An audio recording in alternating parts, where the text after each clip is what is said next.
Take a walk on the weird side, it goes bump in the night. Take a walk on the weird side. You can't trust the living, you can't kill the dead. You can't stop the voices inside your head. You can't run, you can't hide. Take a walk on the weird side. Well, welcome back, Weirdos. I'm Hannah. And I'm Taylor. And together we are Weird Side Podcast. On today's episode, we will be talking about a few conspiracy theories. Ooh, conspiracies. Yes, I know you guys were probably waiting for us to finally do one of these. Very exciting news. Today's episode, we have a couple special guests, which we will be introducing to you in just a few moments. But as always, before we jump into our topic, we'd like to give a few shout-outs and a couple announcements. I don't know how many of you guys know this or not, but March 21st was officially World Down Syndrome Awareness Day. Taylor and I have a little cousin who has Down syndrome, and he is like the sunshine of our family. I love you, Sutty. Yes, his name is Sutton, and he is an adorable little boy. He brings so much joy to our lives. He actually has even been featured in a poster, I think, in Times Square, New York City. Yeah, he was actually the cover of Down Syndrome Awareness one month and was on in Times Square. Yeah, it was really, really cool. But every year we do a walk for Sutton to raise funds for Down syndrome awareness. And I wanted to share with you guys a little bit about that. So, what is the Down Syndrome Association of the NRV? The Down Syndrome Association of the NRV supports people with Down syndrome and their families. They hold social events for people with Down syndrome, their families, and the local community. They provide specialized resources for new and expectant mothers and for local medical professionals, and they host seminars on topics of interest to those who support people with Down syndrome, as well as the broader special needs community. And this walk that we're going to be doing to support our little cousin Sutton will be on April 29th of this coming month, and they have a website, which I will be posting the link below to, in case you want to donate to it. But basically, your funds, your donation, will support the activities of the Down Syndrome Association of the NRV, New River Valley. They hold social events for people with Down syndrome, their families, and the local community. They purchase and provide specialized resources for new and expectant mothers and for local medical professionals. And they host seminars on topics of interest to those who support people with Down syndrome, as well as the broader special needs community. So if you guys are feeling extra generous and feel like giving a little bit of something special for the special ones in our lives, check them out and donate what you can. If anyone's interested in joining the walk, please let me know so we can get you a part of the team. We can let Sutton's mom know, and I know it'd be greatly appreciated. This walk will be at, I believe it's at Randolph Park in Dublin. It was at Randolph last year, I believe. Yeah, I think it's going to be the same place this year. So wanted to give a shout out to that. Also, I wanted to mention from our previous shout-outs for Friends and Family Restaurant, their goal has been raised to $100,000 for funds. And recently, they submitted a letter. On March 21st, Friends and Family sent out a letter for all those in the community who have been keeping up with their restaurant and the restoration of it. They write, "We know many of our friends, customers, and community members have been eagerly awaiting an update from us, but the truth is, up until now, we haven't had much to share. We have been working with insurance providers nonstop since the fire occurred, and we can now announce that the fire investigation has finally been wrapped up. The investigation was unable to pinpoint an exact starting point for the fire. However, it appears to have started within a wall and then spread rapidly through the attic. The fire was then fueled by the many items within the building. While we lost many irreplaceable items to the blaze, but we know that the many memories we have here will live on with us. Now that this part of the process is over, we're happy to announce that we can finally move on to the next step of the rebuilding process, the demolition of the existing structure. The process is scheduled to start sometime next week. Preparations are already being made for the teardown. We are now actively working on the floor plan for the new building and hope to have something drawn up and approved for the next coming weeks. Our new layout will aim to prioritize our customers' experiences while we are still providing a full gift shop, a private dining area for the parties, and hopefully an improved outdoor experience as well. While we know the process will be long, but remain optimistic that we will be back in operation by early 2024. We plan to continue to provide everyone with updates throughout the process.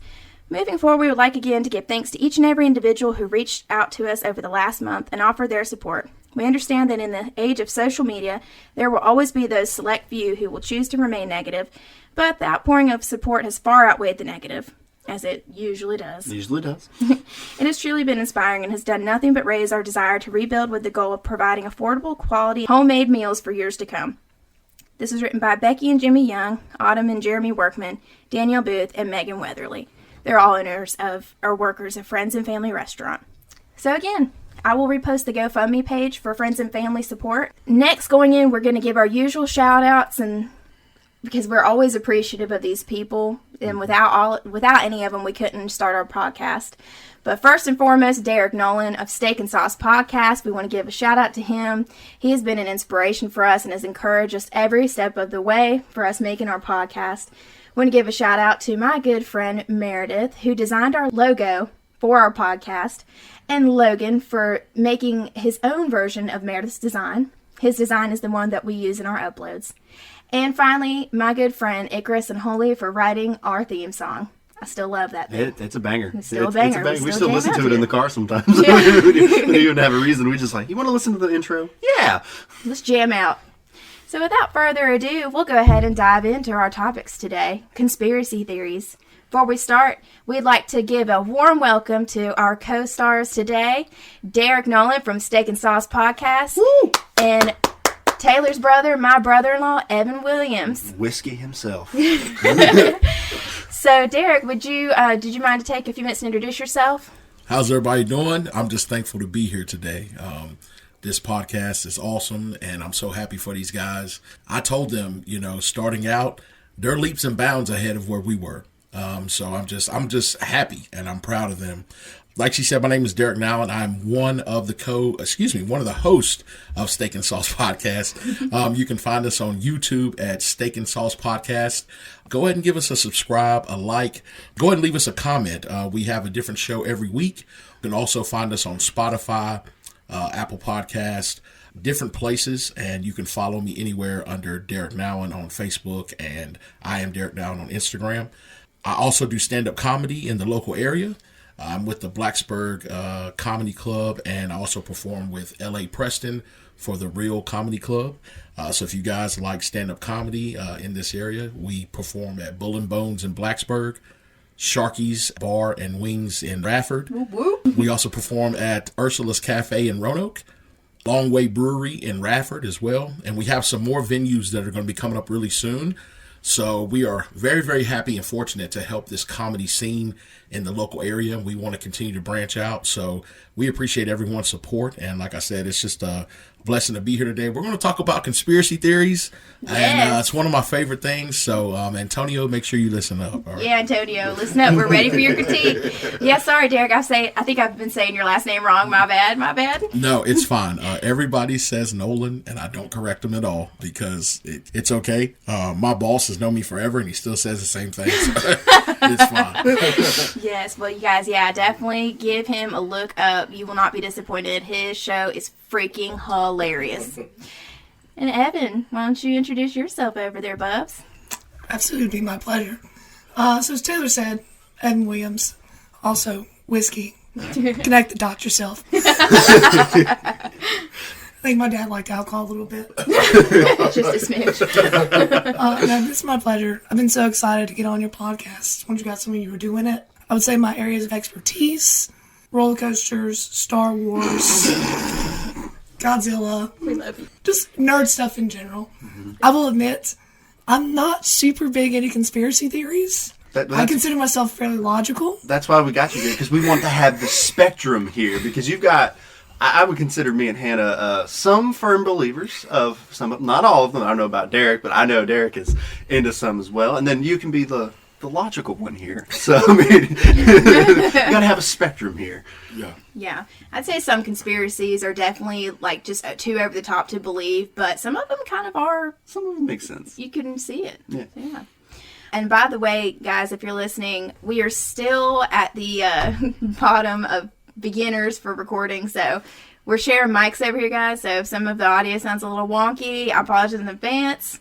We're just doing the best we got. Me and Evan over here hugging. Yeah. It's a good way to We can switch partners if you want. So who wants to go first? I think one of our guests should go first. One of our guests should be going first. Derek, would you like to go first? I feel honored to go first. So we had a episode on our podcast, Steak and Sauce, and it was just myself and one of my co-hosts, Antonio. He is very, very logical, like Evan. He also does not believe that dinosaurs are real. He believes that someone created these beasts, and that if we were to really find this factory where he thinks they're produced, they have serial numbers on the bottom of their feet. So he thinks that someone created all of these animals. Isn't that a conspiracy, though? I think that is a conspiracy. That's what I told him. I was like, listen to what you're saying, right? He believes that someone went throughout the Midwest and everywhere that they found these dinosaurs. They created these crazy names for them. They dug up holes, put them in, and then we rediscovered them, right? And like, oh, what's this? It's a Tyrannosaurus Rex.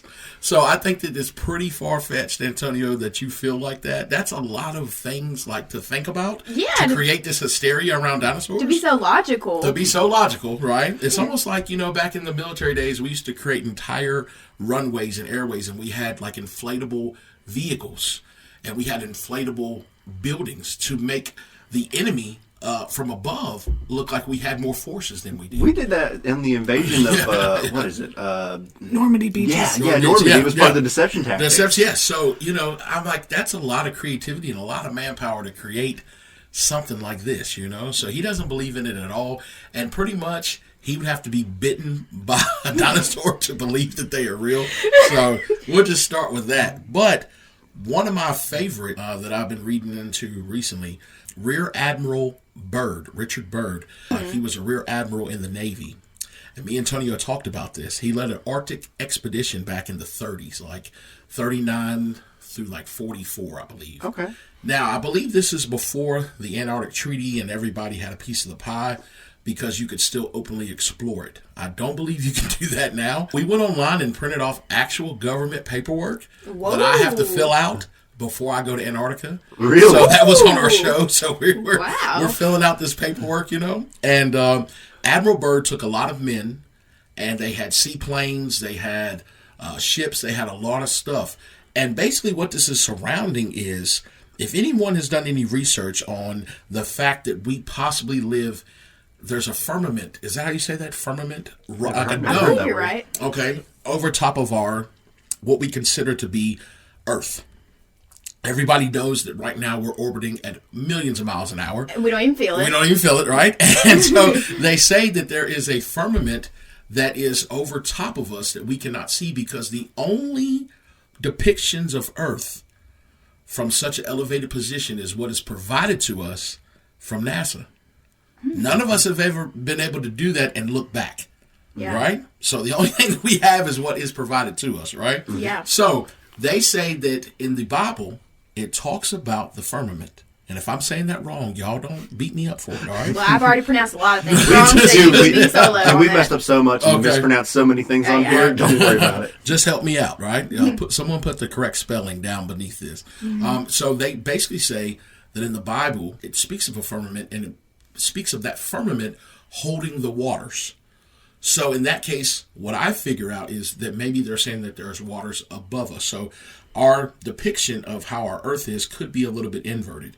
So when Admiral Byrd led this Arctic expedition, if you watch movies like Thor and they talk about Asgard and all these things, there are other outlying lands outside of our firmament that we cannot get to. One of them was labeled Asgard on this map. I have the book. I'll reference later where you can find these maps, right? Yeah, please do. So when they led this expedition, he took some planes, and he said that they flew over this ice wall. When they were able to clear the horizon over the ice wall, they descended, they dropped down in elevation a little bit, and what was discovered was this lush green land, an outlying land. He also noted in his diaries, which one of his, I think his great-great-great-great-great-grandson maybe has, that they noticed large, hairy animals, which he thought were woolly mammoths. And every time I say this, Tonio rolls his eyes and gets mad. So I know when he listens to this, he is going to spaz because he thinks I'm talking about this again. But he said they noticed lush green lands, waterfalls, woolly mammoths, and other creatures that we had known to be extinct. But because we could not get to that region, we had not been over that ice wall, we could not see this. He also said that there was a cave that was big enough for them to pilot aircraft inside of this cave. They said when they flew into the cave, it opened up to a crystal city. And these beings were way more far advanced than we were. He said that a being took control of the instrumentation on their plane, landed their plane, and he... Evan is cracking me up right now. Evan's like, oh my God. Evan's like, where'd y'all find this weirdo? So they landed the plane, they took it over, and Admiral Byrd said that they spoke to this being, which was like a beam of light, over 10 feet tall, and he explained to them that in the depths of the earth is where the more technologically advanced beings live. And the reason they were there is because they were fearful of the weapons that we have. Even though they're way more advanced, they're fearful of our war. They're fearful of our things that we have done. So they have been there forever. Is there why they're so more advanced than we are? I think that it goes back into the civilizations. And when you really research like the way that they were doing like astrology and they were computing and all these mathematical figures that they were coming up with, right? So like, I think that this group of people, or whoever they were, have been there. It's kind of like they're watching from afar, you know? And it talks about the government having interactions with one of these beings, and they destroyed him. They killed him. They cut him up into a bunch of different pieces. Well, they destroyed him and put him in different parts. Like they dropped it everywhere. Years later, this being came back completely whole and told them, you can do this 1,000,000 times. I will continue to come back, and we're already here. We've been here. What? Right? And this, I can bring up all the documentation, all this stuff that I've read. So Admiral Byrd, when he documented everything that happened to him, if anybody wants more in-depth story of this, there's like 5 or 6 great hour-long videos on YouTube that someone has put together. This isn't a fictional person. He was a real person. And Antonio said that he lied in his diary. Antonio. He just wrote a bunch of stuff in his diary to make it, to make it juicy and stuff like that. Antonio got so mad at me. He got up while we were recording. This is on the Steak and Sauce podcast set. Product plug. And he said, "Are you kidding me?" He said, "You think that someone can take control of an airplane and land it inside of a cave?" And his eyes were red. He was so mad at me for saying this stuff. Oh, my gosh. And we'll pull up the footage. Getting into something that I know you've been wanting to talk about. What is that? So I wrote it down. According to Antonio, right? Because you got the facts. You know if something's true or not. And if you say that it's false, it's false. Well, you ain't gonna change my mind. Like, that's what I'm saying. If you think I don't care who you are, you're not gonna come and change my mind. Like blah blah blah blah. No. So starting out, the moon landing. All right, in 1969. I don't know if that's real or fake. Neil Armstrong and Buzz Aldrin supposedly landed on the moon. Went up there. All right. Now, as I was thinking about this, I was like, Buzz Aldrin, Buzz Lightyear. So essentially, Buzz Lightyear thought that he was some amazing astronaut that had a laser that would blast aliens and all that stuff. Yeah. They were stickers. And he had to find out the hard way. You're talking about a movie, right? No, I'm talking about real life, too. This Buzz Aldrin is the same dude. Fake. In a Hollywood studio. Okay, that could be fake. That's where I didn't say it was real or wasn't fake. Because that was during the time for a race to space, right? We were trying to beat Russia. Yeah, trying to beat everybody up there, right? Also, they had a picture of the bottom of Neil's boots. The bottom of Neil's boots were flat. All right. Right? No texture to them. The footprints that they had on that stage in that Hollywood set had ridges on the bottom of the boots. Supposedly. I seen it. All right, I ain't seen it. All right, so our argument wasn't about if the moon landing. I know what our argument was about, but it was about the moon having wind. It's wind on the moon. You cannot tell me that. Are you sure? Yes, I'm sure. All right, look at his boots. Well, I guess so. And look at the flag. What about it? Waving like that. Yeah, because there's wind up there. That's a fake flag anyway. Look at it. This picture's edited. Look at no, it's not. That's from the Hollywood studio. That's what they gave us. Look at him. That's what they gave us. Lying boy. He ain't even got the tank. Ain't even hooked up on the back. You Like see I the said, camera shadow in the back? I don't know if it's real or fake, but there is wind on the moon. He said that after that, they were released unharmed. He's documented all this in his diaries. And there are great documentaries on YouTube if you're not familiar with the Arctic expeditions that I'm talking about. Wow, that's interesting. I had never even heard of any of that stuff. Right. And now you know that you can't go to Antarctica and just freely, willy-nilly around. You can go to, you have to get paperwork. You have to have all these things. They talk about the temperatures that they have probed and that they've gotten from underneath the surface in Antarctica. And it's like rainforest, tropical level conditions and climates. Mm-hmm. They have studies and they have pictures of pyramids that are there, and each edge of the pyramid is kilometers long. That's ginormous. All these military bases and actions have been going on down there right now. What are they doing? And they also say that some of these flat surfaces that look like a raised hilltop, those were actually trees at one point. But if a tree had that big of a base, what cut that down? Right? I know they're very strict about when you do go to Antarctica, you can't leave anything, like you can't touch anything. And if you do touch, you have to put it back. So, for example, you can't pee or poop on the ice. No, I'm dead serious. No, I'm serious. You can't do it. Yeah. You have to pick it. You have to keep it in a barrel and take it with you. You leave. Are you for real? Cannot Nothing leave can be it. left there. Yeah. Nothing. Yeah. Nothing. Like I was watching, it was a Mr. Beast video, and they cut a hole in the ice, and when they left, they had to put all the ice that they cut out of that hole back. And if you want to get apprehended real quick, go to Antarctica and do something crazy. I promise you, they will be on you so fast, and I don't know why, but there's a reason. Think about this. Why, out of anywhere that you can go, is there so much red tape for you to be able to get there? So many rules, so many... There's a reason. There's a reason. You know what I'm saying? There's so many things that you have to go through. And these people that are putting together some of these videos, I'm not saying that everything is 100% accurate. But if you want a good read and you want to kind of think outside the box a little bit, the Admiral Byrd story, I found it very, very interesting because it came from an actual military guy. Mm-hmm. So the military, in conjunction with Antarctica, and in conjunction with everything they were doing, why were they down there? What was he looking for? Correct me if I'm wrong, because obviously, I thank you, by the way, Derek, for your service. Oh, thank you. Yes. Because I'm telling you what, I couldn't even survive Hell Day in the police academy. I couldn't even do that. So I just have mad respect for y'all. Thank you. Yeah. So is it fair to say that people in the military it's like a whole different world than civilians? It is. There is an entire world where there's this rank structure, there's lingo, there's all of these things, these different rules. I mean, you're subject to different rules that civilians aren't subject to. Mm-hmm. There is just a lifestyle that if you have served or police or anything like that, you understand. And once you come out of it, you're kind of lost. Yeah. Because no one's I've heard that before. no one's using the same language. Mm-hmm. Nobody cares you were a staff sergeant. You're in Kroger.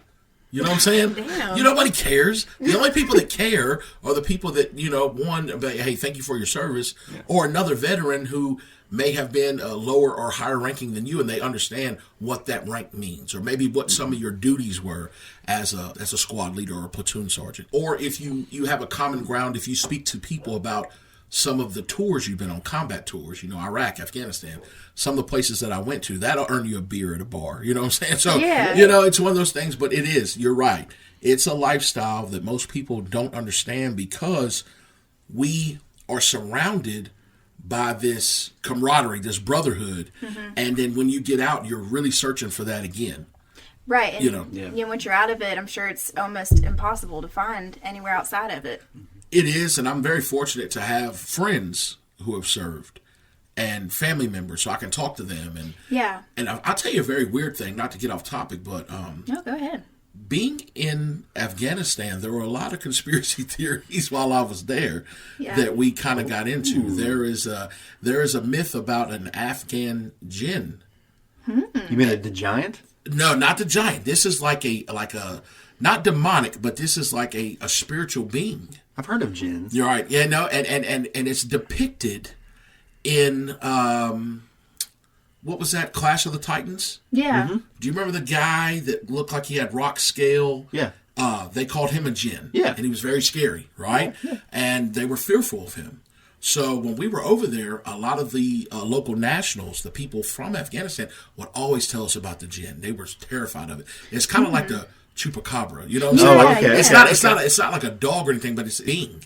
And that's the first time I ever seen it depicted in a Hollywood movie was until Clash of the Titans. So we should probably do a little bit more diving into the Afghan jinn, you know, so it's pretty crazy. Yeah. It was Clash of the Titans, the one that you showed me from the 80s and had The the big thing? 1981, yeah. That was, I really liked that movie. Now, I can't remember if it was, I think there's 2 parts to that series, right? There's the first one, and then Clash of the Titans was the second part. Those are the remakes. Yeah, the remakes. The remakes. Yeah, the remakes.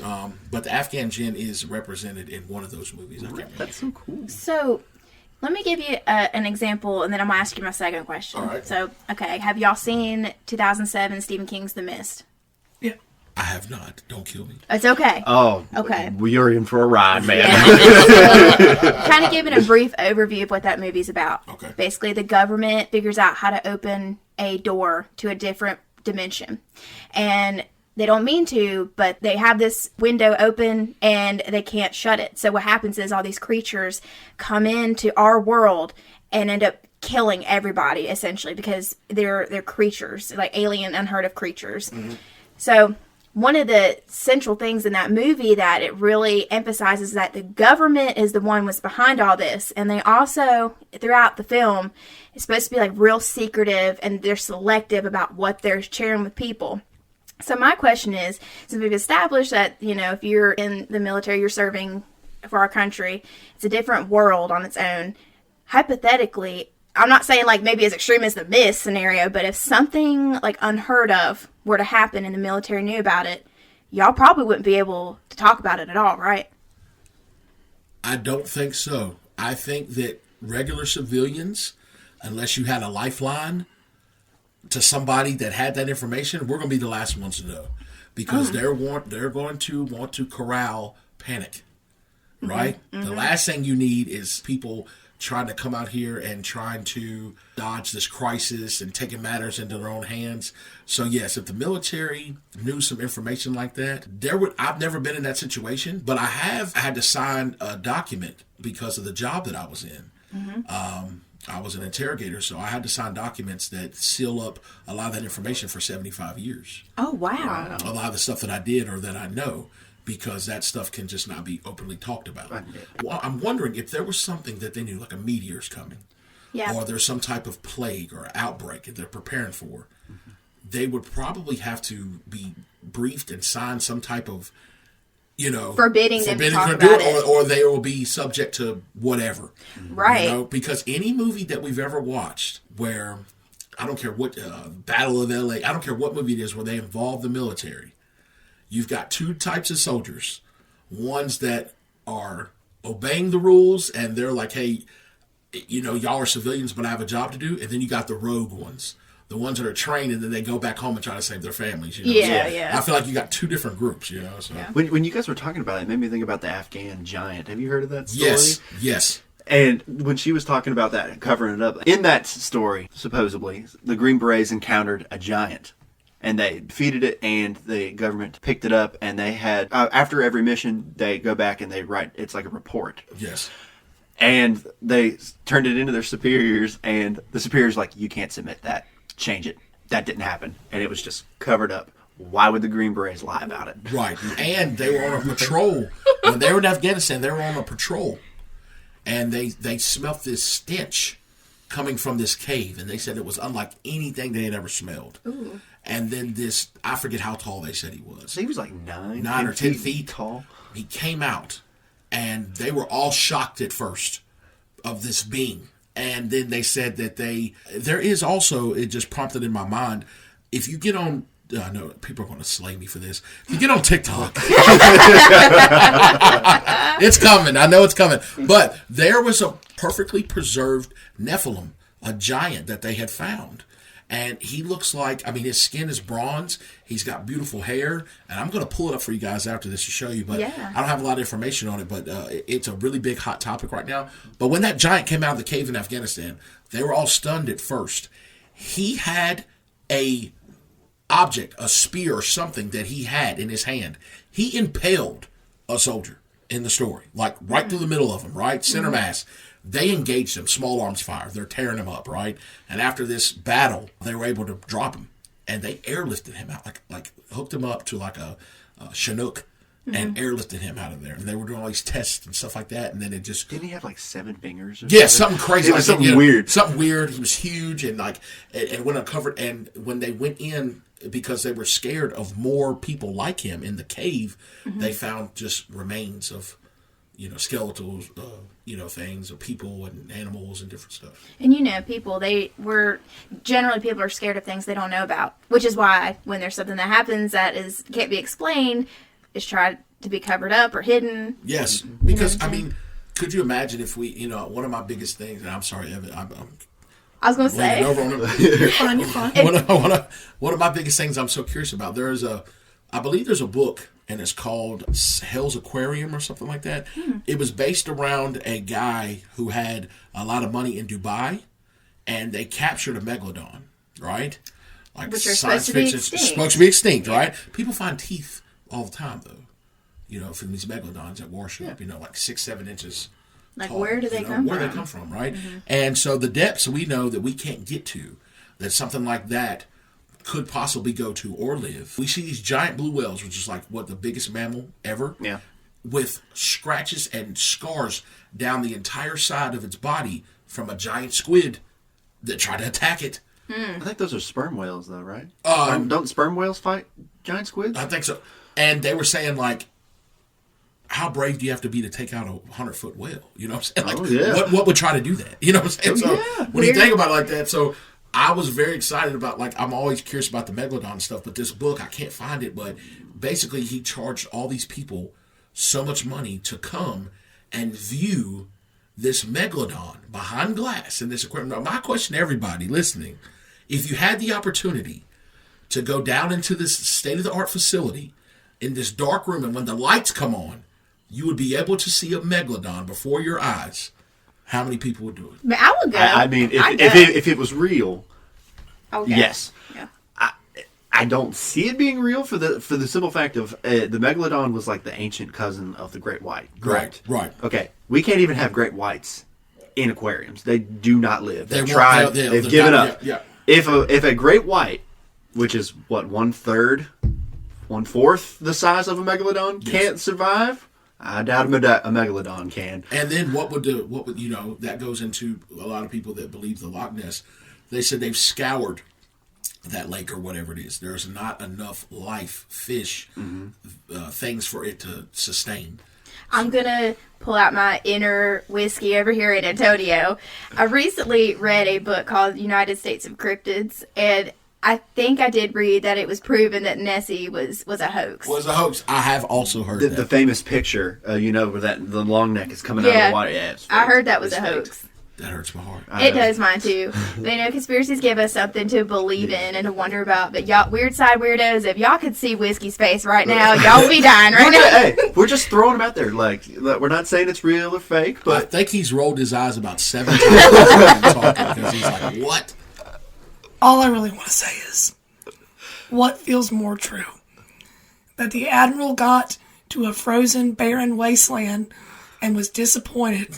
It was like, I got sent to the middle of nowhere. Or, dude, they sent me to this place they thought was like a wasteland, but I discovered all this cool stuff. I do have one question, though. And I'm not saying it's real or it's fake. I'm not, okay? But let's just, for the sake of the argument, say we are on that expedition, us 4, okay?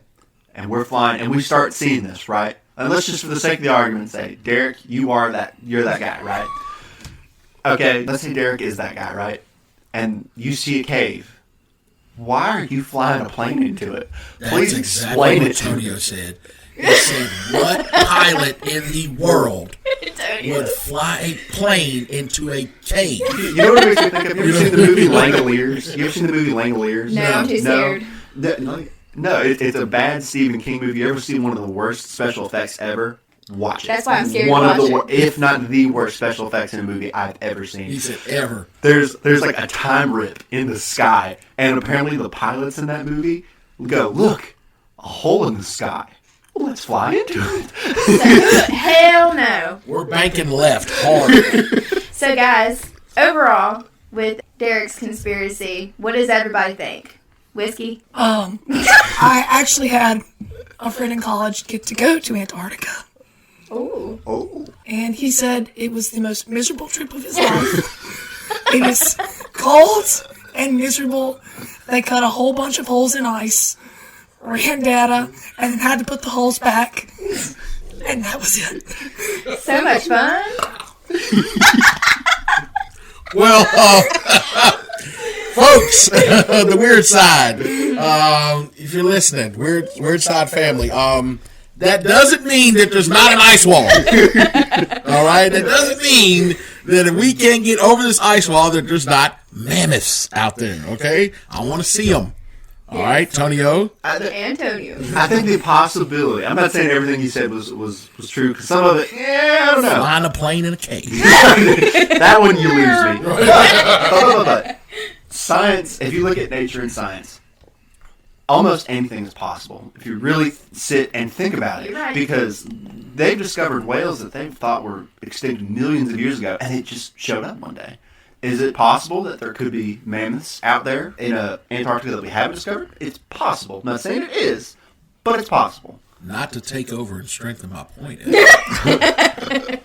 but on the lines of what Taylor's talking about, my buddies went to Virginia Tech, and they had a lot of conventions where they would argue evolution versus creationism. And there was an old video of an African tribe, right? Right. In wherever they were at in the Amazon, right? Deep in there. And because we all know how big Africa is. It's huge. A normal person could not venture to where this tribe was. They tried. If the mosquitoes didn't kill you, because they were the size of eagles, right? Then some of the conditions would get you. If you did make it, they got to a point where these people had never been interacted with or talked to. One guy did, and I got to get the VHS tape. It's old. It's from the 90s. But he was showing pictures of dinosaurs to these villagers. And they were basically saying, oh, that's a chile. We see that all the time right there in that water. Right? Now, mind you, these people don't have TikTok. These people are not prompted to say that. Mm-hmm. But when they were showing them pictures of certain animals, large crocodiles, like 50-footers and big things like that, they were basically pointing like, we see that all. That's right there, you know? Yeah. So I'm wondering if that kind of thing could happen. If we could what if we just haven't had the ability to get to some of these places? Like you said, with the whales, with these oversized crocodiles and things like that they've seen in these villages that we just can't get to. Could it be possible, Evan, that this cave was big enough and wide enough? I'm not talking about... Now, when I say cave, y'all are thinking that they flew a Cessna through Dixie Caverns. That's not what I'm saying. I'm saying a cave, like a monstrous, like hundreds of foot cave. That's what they say. I mean, regardless of the size, why would you do it? Because guess what? If you panicked inside of a cave in a plane, there's only one outcome. You know what I'm saying? Wow, you know. So, but yes, it's. I'm wondering if if the listeners, Weird Side family, this is probably going to be a news story. So y'all go to look this up and y'all get back with us about what y'all. I mean, anything's possible. I mean, especially with the giant. I know everyone's probably like, that doesn't exist. It's not that it's in the Bible. It's in the Bible. Yeah, it's not that it can't. I mean, look at the world's tallest man. He was 8'11". That's monstrous. Have you ever seen that? Man, it's almost 9 feet. So, if he was standing on carpet, that'd be 9 feet. Yeah, but. So yeah, I have to agree with my hubs on this one. I think it's possible. I'm in the middle. So I'm in the middle. We're gonna give it. So Whiskey gives it the thumbs down. Derek from Steak and Sauce gives it the thumbs up. And Hannah and Taylor Williams from Weird Side Podcast, it has the official Weird Side in the middle. I'm just glad all three of y'all wouldn't be like, get out. Heck no, we don't mind the conspiracies. But with that that in mind, I guess we'll move over to our next one, and we would like Whiskey to go next for his. Real quick, I didn't know before this you were a veteran. My conspiracy is about Iraq in 2003. Is that okay? Is that please. kosher? Okay. Yeah. The axis of evil. I wanted to bring up this conspiracy theory because the U.S. involvement in Iraq really has shaped pretty much my entire life. I mean, from basically 7 years old to now, we've been involved in some kind of conflict in the Middle East, and now with China and Russia and Iran trying to dethrone the dollar, I feel like we're just going back around the loop. The gist of this conspiracy is that, well, I guess I should set the scene for you. So, after 9/11, the U.S. government began operations in Afghanistan to hunt down Osama bin Laden because they knew he was the perpetrator and initiator for 9/11. They chased him down in all these holes and mountains in the very back of Afghanistan. I don't know if you know a lot about Afghanistan, but the south and eastern borders are extremely mountainous. Yeah, that's where the giant story takes place. Terrible terrain. Yeah. You do a V over there. Yeah. So these people are all dug in these deep holes in mountains, and it'd be terrible for the service members trying to hunt this man down in these terrible conditions. I don't know if you knew it at the time. He ends up sneaking out the back of Afghanistan into Pakistan, where he stayed until we eventually got him.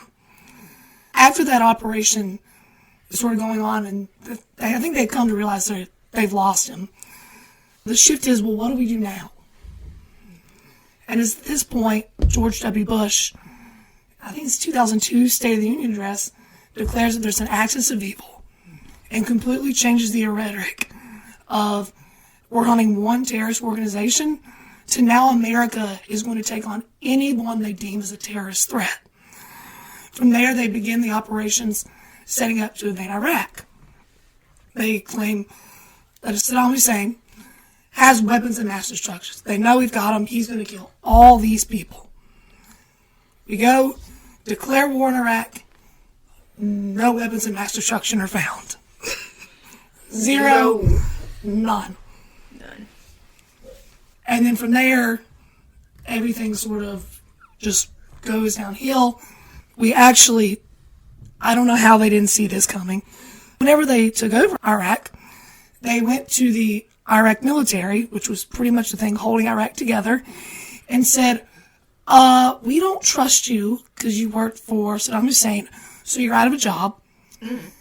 And then all of a sudden, all of these people who had been holding the country together now have a common enemy and all the experience and tactical ability to be able to fight a long conflict against the USA. So the gist of this conspiracy is that the Bush administration, Dick Cheney, knew full well that there was never any weapons of mass destruction in Iraq.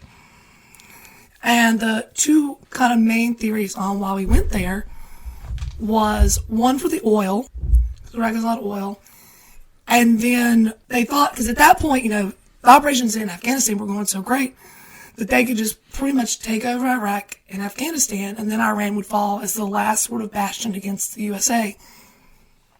And it didn't work out that way. But that's kind of the gist of the conspiracy, is that the U.S. government knew all along that there was no weapons of mass destruction, but they needed a scapegoat because they hadn't got Osama bin Laden. And so their next thought was, well, what do we do now? I mean, just my own 2 cents. I'm not someone who is fully anti-government, but I am someone who questions the government. And I personally think the government knows about a lot of stuff that we don't know about. And I think they hide a lot of stuff from us that we don't know about. So, me personally, I can see it. I mean, because think about it. Is it really that far-fetched? I mean, I think, like I just said, how I think about the government knows a lot of things that we don't know. I think that, yeah, I can see that happening. He knew the whole time, but just, create a different picture for everyone else. Yeah, I totally could see it. I can see it for the simple fact of look what's going on in Ukraine. Did they have a reason to go get Ukraine? Like a legitimate reason. And I want to hear Derek's opinion. Yeah, this I want is Derek's what I want to hear. Well, let me start off with this first. My first tour was in Iraq in 2005. Shortly after I got to Fort Hood, we shipped out and we were in Iraq for a year. Man, thank you again. Oh, Yeah. So this was a few years after this time period. However, I will reference two movies, and I know people, movies, but it'll help paint the picture. Green Zone with Matt Damon, right? Totally outlines everything Evan just said. During that time in Iraq, he was a platoon leader. There was a guy named Magellan who was giving up this information, kind of like a source.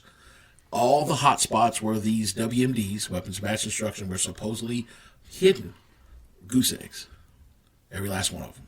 Mm-hmm. So the story, the film, kind of highlights that whole portion of that time we were in Iraq and how that kind of played out, right? And the government's involvement and things like that. When we found Saddam, he was in a hole. I'm sorry. It's not. A cave, perhaps?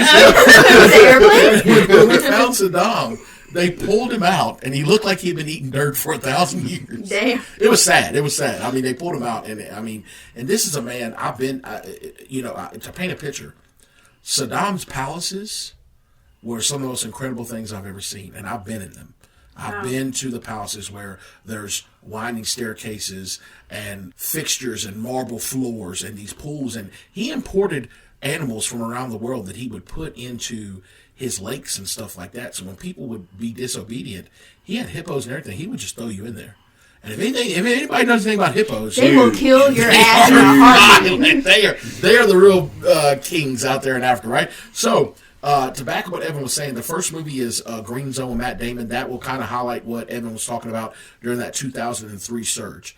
The second movie that I would recommend to help people understand, and there's documentaries on YouTube, is Zero Dark 30, which also highlights the whole operation behind getting Osama bin Laden, right? And all the tactics and things that were used to be able to find out where he was at. What I think is, when you have somebody on that level, and please don't come after me for this, but when you have somebody on that level, being in that I went to Afghanistan twice. I did 3 tours. And the terrain that Evan was talking about, 100%. You know one of the most things that caused injuries to soldiers when we were in Afghanistan were natural elements, the heat, the cold, things like that, and injuries to limbs, ankles, wrist from falls. Because from the time those people in Afghanistan are born, the first breath of air that they take is, in some regions, is above 10,000 feet above sea level. So when soldiers come over to Afghanistan, you have to get acclimatized. You're not used to breathing that thin of air. Not unless you're coming from like Colorado. I never even thought So think about that. So when we first landed in country, I was in good shape back then, right? I could run forever. I walked from my little tent to the chow hall, and I was like, dang, struggling, right? And it takes a while to get acclimatized. Now, I've seen 60, 70-year-old men with a bundle of sticks on their back with rope loaded up onto their shoulders and walk clear up the side of a mountain. I saw it all the time. And he was right. When we got Osama, he was in Pakistan. We have an embassy in Pakistan, I believe, but we don't have a conflict with Pakistan, so we're not going in there like that, right? And so if anybody knows this, the Taliban, the guys that I fought against, they are trained, financed, facilitated, and everything out of Pakistan. They come across into Afghanistan through the mountain passes, and that's where we engage them. That's where they go terrorize the villages. That's where they try to occupy the roads. That's where they will destroy schools and stuff that are built for girls, and all of these ideologies that they try to produce onto the people. When we would put wells in for fresh water, we would do things like, because my last tour was more like of a winning hearts and minds type of thing. We still ran missions 6 days a week, but we were out there trying to interact with the people, let them know that we are here to help you. We were training the Afghan National Army and the Afghan National Police, the ANA and ANP, to be able to sustain once we pulled out. You need to run missions with us so you can learn how to run missions effectively and the right way, so that after we pull out and our footprint is no longer here, you will still have the same momentum and level of force and the mission tempo that we have showed you guys. If anybody gets on Google Earth right now and types in any base in Afghanistan, it is barren. It is stripped. There's no one there. So all of the ground that we fought for, all the bases that we put up, most of them, it's like a ghost town. That is crazy. That's crazy. Sorry I took so much time, Rick. No. No. This is what we want. Yeah. Oh, this is good. Yeah. I just can't say it enough. Like, seriously, thank you. Because, Yeah, man. I can't imagine. and I'm going to just say this. Fuck the Taliban. Yeah. So, and I can say that because a lot of people are like, hey, Derek, how do you feel about this? How do you feel about that? I will never take back what we did because at the end of the day, if us four were overseas right now, my job is to make sure that we go out the wire and we come back. Yeah. That's the main job, right? Now, I never had a conflict in my soul. I've never had a bone in my body that wanted to cause harm to anyone. But if it comes down to me getting home and you going home, It's going to be me. it's going to be me, right? And that's understandable. And that's just the way it is because we did have a job to do. But at the end of the day, when we were off mission and we had dirt and sand in our eyes and ears and we're just filthy and we're smoking a cigar, we were happy that we got to come get some hot chow. We'll go back at it tomorrow, But I will say that I wouldn't change anything about it. And what Evan is saying, I'm a thumbs up it because I feel like that could be a conspiracy because of what I've seen. I'm not somebody that's telling you, I think. He's been there. I've He's been seen there. it. I'm not saying that I was on any teams where we were searching for WMDs. My first tours, we were doing route clearance. We were finding IEDs, and we were disposing of them. Those are improvised explosive devices, and that was the number one casualty producing method and tool that the enemy would use to inflict, casualties to U.S. or coalition forces. So, it's a very cowardly way of fighting, but it is very effective. So Derek gives it the thumbs up. I give it a thumbs up. Hubby, Give it a thumbs up. Whiskey, what do you think? I think it's possible. It's just one of those. Neutral? I think there's I will never know the truth. Maybe 75 years once we're all dead and they release the declassifications. It's possible. There's something there they're not telling us. Mm-hmm. Whether it's that they were literally just so incompetent that they didn't actually check their sources or what it was. There was something there. yeah. Yeah, I think this one gets an official weird side thumbs up. That was interesting. Good. That was good. Well, guys, we'll go ahead and take our little break for local business Stretch my shout-outs. legs. Yes, and we will be back momentarily. Take a walk on the weird side. Do you enjoy supporting local businesses? Is it time for a product? Yes, it's time for product plug. Product plug. Well, we hope the answer to that question is yes, and we enjoy doing the same thing. The first local business that I want to give a shout out to, like I have every single time and probably will for a long duration of our podcast, is Grace Upon Grace Creations. Grace Upon Grace is a side business that my coworkers, Morgan and Olivia, started together. And I've seen her go from just having the idea of starting it to actually full on getting it established. And it's been awesome to see them grow. But basically, they're like an at-home boutique. They have their own Facebook page, which I, of course, will post a link below. And y'all, they have some of the cutest stuff ever, like stuff you cannot find in the stores. They have recently started to do a clothing line, so they have a lot of cute clothes, like cute t-shirts, long sleeves, blouses, baby doll tops, which I recently got one and love it. Posted a picture of it and put it on our Weird Side page in case you want to check it out. They are also plus size friendly, and I love that because it is so hard for us curvy women to find clothes that actually we feel comfortable in, because if you just go to the regular store and get a women's regular t-shirt, it just hugs every single part of your body that you don't want hugged. So that's also really cool. Recently, from what I'm seeing, they actually even now have little t-shirts for your babies. That's so cute. Yeah. I know it. There's one little shirt that says Mama's Broke Bestie on there, and just all kinds of cute sayings like that.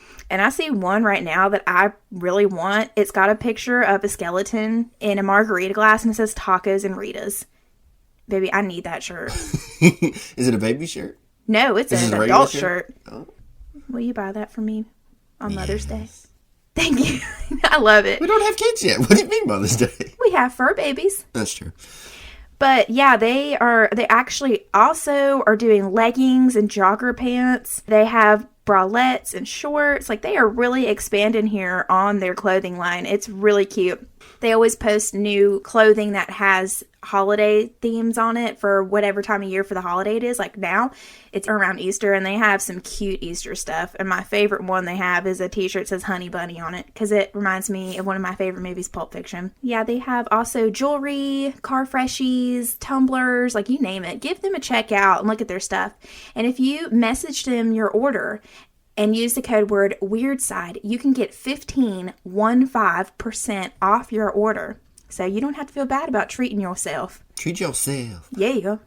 Our next business that we want to give a shout out to is Sugar and Flour, as always, as well.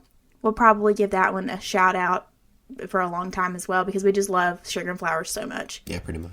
Yeah, we went there actually, was it yesterday or the day before? Yeah. Wednesday, and I got my usual caramel frap, which is a delish, and Taylor got his salted caramel deluxe cold brew. And as we were checking out and catching up with Sam, who's the owner of the shop, she's a sweet person, obviously has a huge talent with her culinary skills. I noticed that they had a raffle going on, so I asked her about it. And she's doing a scholarship right now for, I think, Narrows High School, Giles High School. And James Monroe. And the raffle was for this delicious looking Easter egg. Me and Taylor usually don't have luck when it comes to winning stuff like that, but dang it, we still tried. Yeah, I get lucky. I won you. Aw, you're so sweet. I love you. I love you, dude. So, yeah, I mean, she just, not only is she amazing with her culinary skills, but she also looks out for other local businesses, and she looks out for the community, trying to raise money for things, and it's just really admirable. I love it. I will also post her Facebook page below, Sugar and Flour Bakery, Parisburg, Virginia. You almost said Christiansburg. I saw you slip up. I didn't see it. The third local business we like to give a shout out to is one that we semi-recently tried. Have y'all been to the mall?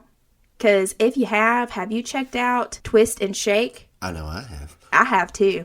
And let me tell you, their soft pretzels are so delicious. The Parmesan one. Yes, I got the Parmesan one when I went, and Taylor got the regular one, and they were both delicious. But that Parmesan one, like, my mouth is salivating right now as we're speaking. Can you tell? That's a funny word.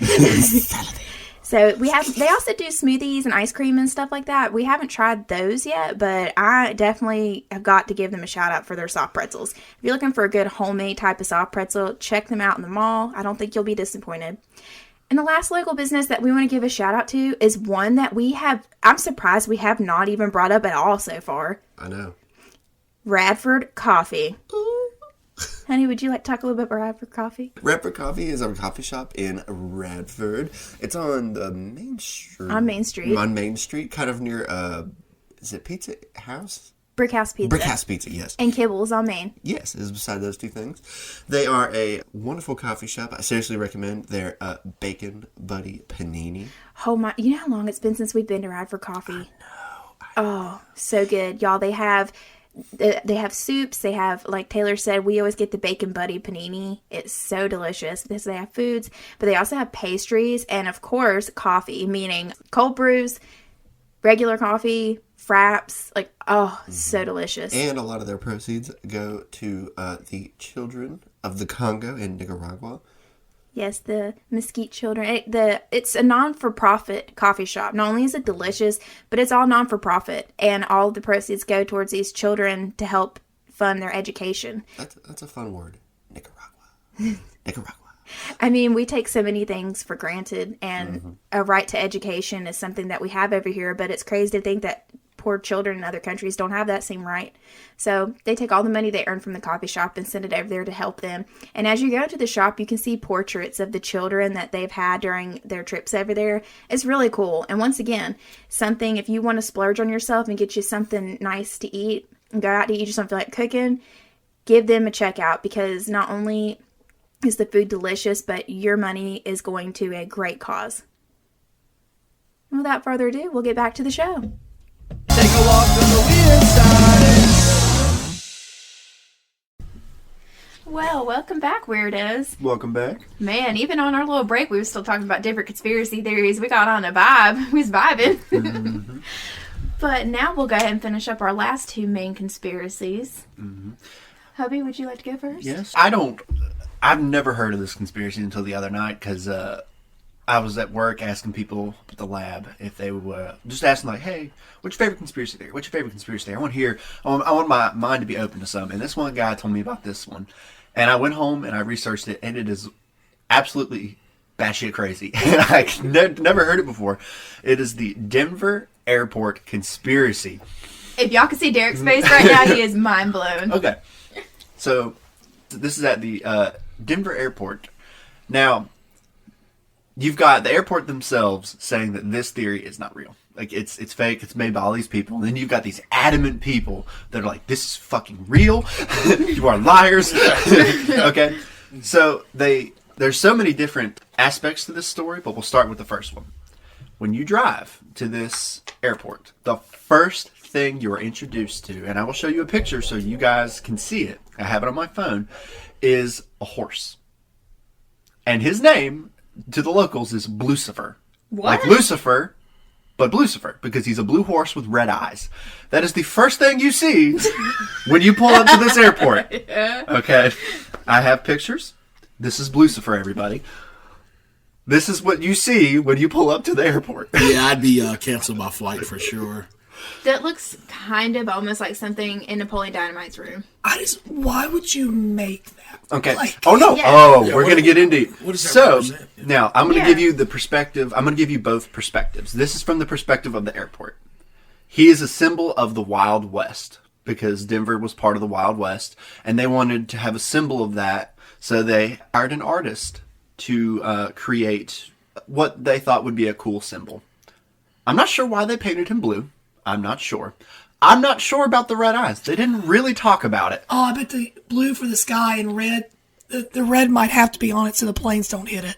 That might be a requirement. Actually, I do remember why they said they put the red eyes, because the artist liked LED lights. It was one of his passions, and I like now Evan's theory better. this is the part that is actually true. This has been proven. This really happened.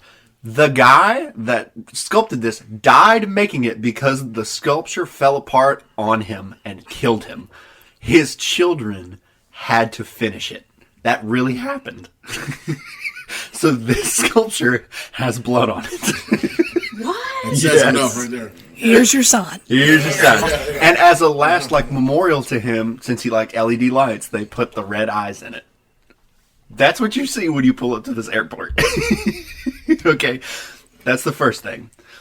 What's truly odd about this airport is there is a lot of people that think that the Illuminati work through here, and they also have a lot of weird symbols, primarily the artwork that is in here. Now, I don't know about you, but me and Hannah, I know Evan hasn't flown, but I know you have. We've been to quite a few airports. Mm-hmm. None of them had much art in them. And if it did, it was pretty basic. Yeah, Charleston, West Virginia Airport had just like a painting of like the founder of the airport and maybe a couple of Sasquatch paintings, but that's about it though. Like, that was about it. And like, they say this place, they wanted it to be beautiful art, like not like any other airport had, right? So here's the first picture that is very concerning that is in this airport. It is of Nazi Germany. Why would they put that in the freaking airport? There is Nazi soldier, and these women are weeping, and this lady's laying up under a hill. Like, what? What the hell kind of shit is this? Can I ask, when was this airport built? 1995. Has anyone been to the Denver airport? Because if so, I want to know if this is really there. This is one of the pictures that is up in this place. Okay, and I'm not going to bash anybody for artwork. Artwork is an expression. It is. True. Okay, True. but there's a lot of weird Nazi coincidences at this place. Whether it was intentional or not, this is there. And apparently, if you look from the sky, the way that the airport is laid out, the runways is the shape of a swastika. What? Whether it was intentional or not, it is the shape. I looked it up. It legitimately is the shape of a swastika. Can you Google and it so we can see? They say that the reason that they did that was that way they could have 4 planes taking off in 4 different directions at the exact same time. Okay. But The conspiracy also goes on that no other airport has their layout that way. Doesn't matter where you go. Because you gotta You're wait. the You gotta only wait on the one. ramp for other taxi. people to get the taxi. Yeah. Okay. It's kind of odd. So you can kind of see where people are kind of connecting some weird dots here. I will say that weren't most of Nazi Germany's top scientists, didn't they go to like the U.S., like work for NASA and all these different... Yeah, 100%. Actually, Werner von Braun, I don't know if you guys have ever seen the movie October Sky. No, I haven't. No, I haven't. Shame. Anyway, so Werner von Braun was essentially the linchpin in rocket technology that let us catch up to the Soviets. And pretty much what happened with Germany as it was being split into East and West Germany is the USA and the Russians were trying to collect every single scientist they could round up and collect them and put them to work for our country, because the German rocket, like it had the war gone on for several more years and they got developed rockets, Germany could have won. Their rocket technology was way ahead of anything we were doing. That's a horrifying thought. Yes. That's scary. I also have another picture. This is a picture of, I really don't know what's going on here, but there's a lot of children, a lot of burning in the background. Okay, I will go ahead and throw my 2 cents in on this one. I'm not going to never be afraid to speak of this because it deserves to be exposed. You can zoom in if you need to. We know that child pedophilia and child trafficking is a thing that no one talks about, so this could be very well representation of that. It could be. I don't know what it is. There's it's so many different expressions here. It looks like you have one person from like each nation depicted, and then you have some type of, you've got a dead leopard, they're mourning it. Looks like there's a city on fire in the background. I can't really think what to make of it. It's like, whoa. It was like Snow White. It looks like, she's gone. It seems like, are they saving the world from destruction? I don't know. And there's one last photo of the strange art. There's more art in this place, but I'm going to have to zoom in on it. This is the last one. You'll have to kind of look at it. What do we see in this one? I don't really know what's going on in It this seems picture. like a multinational. And then I'm also seeing a theme with rainbows. Yeah. I think 3 of the pictures have had rainbows. Right. And is that Latin? I can't tell. No, that says peace. They have a British flag. Israel, different nations have their flags. All of these people are, seems like they're trying to come together. Mm-hmm. Could this be a slang for the Antichrist? Because when the Antichrist comes, it's supposed to symbolize, you start hearing talk about world peace, one currency. I wonder if this is a symbol for the Antichrist. I've never heard that. They didn't really talk about it. They just thought it was very odd. Specifically, why are these art pieces in an airport of all things? Like, why there? And Taylor, I did hear that in this airport. Oh, so I understand now. Yep. I Googled, that's a different nation's way of saying the word peace. Oh, okay. Okay. Got you. Or okay. languages, not nations. I Language, apologize. okay. Paz, Alafia. Okay. I'm still on my Antichrist kick Right. because... And I agree with you because Thank you. it said it would fool the nations. Yes. Right? Yep. And Taylor, did you see the part where they said all the tunnels and all the research? I was about to my get- I was about to bad. get- No, you're good. stepping No, on his you're toes. no, you're not. You're not. So there's also a lot of what is that? The Freemason work thing, whatever it is. The Freemasons. The Freemasons. There's a lot of them plastered everywhere. Can there. we take a second and talk about the Freemasons? Just to explain to our I know audience what nothing they are. about them, so See, I'm not going to be the that's- person to speak on it. I'm not really... I couldn't say for sure. So I can't remember the time period of which this was developed, but back in the day, there was a selective group of people that would trade ideas and concepts around masonry, and it was a tight group of people. And then this developed over time. There was it used to be all white male groups. Mm-hmm. There was a black man, I think his name was, don't get me wrong, Prince, what was his name? I think his last name was Charles or something. I may be merging two different stories, but he infiltrated because he was fair enough skinned to where they did not know that he was African American. Mm-hmm. And he probably biracial or something like that. He learned some of their teachings and things like that. And then the Masonic lodges were formed, and you have different ones, right? So you have some that are predominantly white males, and you have predominantly black Masonic lodges, different like demographics and stuff like that. So I have family members, and y'all don't jump on me if I'm saying this wrong, but there is a lot of stuff that happens that they have to memorize, and a lot of stuff that common knowledge people do not know. They say it is surrounded around biblical things, from what I've been told, and I've never dove into it at all. But I do know that a lot of people that wear the square and the symbol, it's either on their vehicle or they wear a ring or something like that. It's an unspoken thing with that brotherhood, you know? So it is a very, very secretive, very elite group of people. So that can, I mean, my inspiration of that, I don't know if that's a real word, but I made it one. Right. I'm for that means like maybe tying into government somehow. I'm not sure. One of the scariest pictures I ever saw of Masons, it was a picture I saw. It was the second generation males, and they had this white cloth draped over their laps, and they had white gloves, and their hands were placed directly on top of their knees. Behind them were their fathers. Their fathers had like a right hand on their shoulder. And all of the guys that were sitting down were the sons of those Masons, who then went through and became Masons themselves. But this picture was in a friend's house of mine. And every time you'd go by this picture, and it's one of those pictures where no matter you were at in the room, it looked like everybody's eyes would turn. Ooh, that's creepy. Okay, in the picture. And some pictures are just like that, Yeah. by chance. But this picture specifically, you could tell that these were powerful men. They actually had the ceremony behind the church. You can see the church in the background. But they had this sash thing over their necks, and it was like a rite of passage, like they had made it. But this is passed down from generation to generation. I do know that, in higher organizations and companies and stuff like that, there's a lot of Freemasons.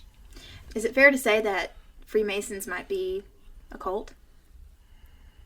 I guess that term of what you could, base that upon, because it's so secretive, and the amount of knowledge that these guys hold, and the things that they have to, be able to recite verbatim, and there are levels. 33, I think. 30, and you can imagine getting to that level. What gets you through these levels? What gets you to that level? What does that symbolize? What does that mean? At that level, what are you in charge of? Right. You kind of wonder. You wonder. But I do know there are several people that I know out here who are Freemasons, and like I said, they are very, very secretive. Yeah, I know. They won't talk about it. Yeah, they won't speak on it. It almost reminds me of like if you go to a major college and you pledge fraternity. A fraternity. Yeah. The things that they make you learn about, the history of that fraternity, the secrets that they have, and the things you have to do to go from like on the line to becoming like a member of that. That stuff's secretive too. So I wonder if there's a connection. I don't know. There might be. Could be. So there's a lot going on here about this airport. The last thing that you started to talk about is they have a very strange and complex tunnel system underneath the airport. They say it's for luggage. I'm giving it for. I'm giving it for. I'm not both. laughing at you. I'm laughing that they used Trying that. to play it off. They said that's the reason that it was designed. This is what it's for. I don't know about you, but every airport we went to didn't have underground tunnel systems for luggage. No. So that and the fact that when it was built in 1995, there was already a perfectly working airport in Denver. There was no reason to build one. So there are people out there that think there's a reason that this building was built. Like, obviously it's an airport, but there's a second function behind it with symbols of Nazis and underground tunnels. There are some extreme cases where they're like, there's cryptids down there. They say there's lizard people. They say that. And I don't know about those. Could it be a meeting place of the higher elites, especially since this Freemasonry symbol is all around this building? Possible. I don't understand why they built a completely elaborate luggage system and does not use it. That makes no sense to me. I don't get it. Yeah, that's weird to me because every time I fly somewhere, there's some 5'2" lady that puts a daggone label on my bag, and it's right under the weight limit. It's like 42 pounds, and she chucks it onto a belt. Yeets it. They had that. Twirls it. They don't know what the system is used for down there. Obviously, there's workers down there, and in the video they do take you down there, but they don't really go very far. But it's with the strangeness of the building being built. That, and the last thing I want to mention, do you know how far they went over budget for this airport? So obviously the building had a budget to be built. Do you know how far over the budget they went? Take a guess. $1 million? $1 million. What do you think, Kevin? Oh, I bet every bit probably 10 million over. $10 million? What do you think, Derek? I think they went over 30 million. 30 million. Neither of you were even close. $2 billion they went over budget. We're going to spend $2 billion on an airport, but my taxes go $2 billion they went over budget. Weird side family. Can I say that? Yes. Has anybody been to this? I do a lot of flying. I've flown a lot, and I have never been routed to a connecting flight or anything. But I have watched a lot of documentaries on this airport. That's why when you said it, I got excited because I wanted to know, what is this being used for? There are those people out there with all these combined factors. A sculpture that is a demon horse that killed someone, which is true. They really did. An elaborate tunnel system that they don't use and won't let you explain why they don't use it. A lot of strange art that some of them have to do with Nazis. A Nazi, whether it was intentional or not, the way that the airport is laid out. And they have pyramids of the Aztecs in there.